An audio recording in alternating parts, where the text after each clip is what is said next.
In this movie, we're going to talk a little bit about nesting multiples of objects.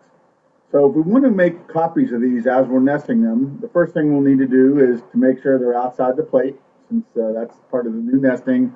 And we'll come here to the nesting toolbar button. I'll choose shape nesting, and we see automatically that these two objects turn pink.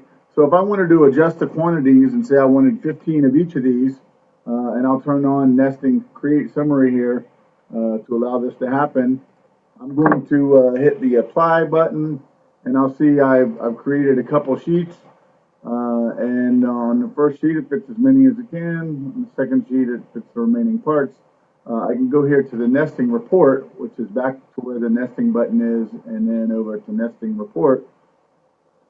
And this will show me some information here. We have two sheets with a total yield of 36%, but that's because one of the sheets didn't have a whole lot of yield to it. And in this case, we did 63% on this one, and then just a few on the second page.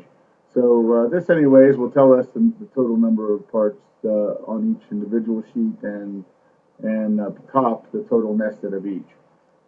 So let's go back here now. I'm going to delete this one. I'll turn on my other layer and delete that information, and then say remove empty. So that now we just have our initial layer again. And this time I'm going to select them both and go back to the nesting tab.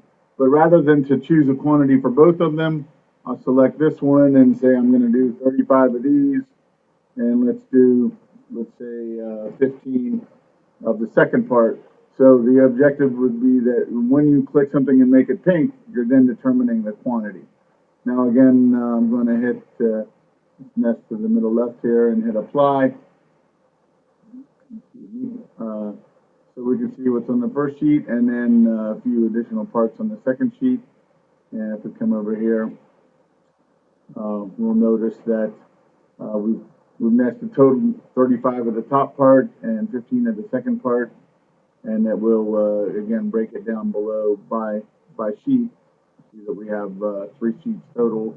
It'll break it down by sheet and tell me what the yield was for any given particular one of these sheets. So that shows a little bit about copy nesting, and a little bit about the nesting report as well.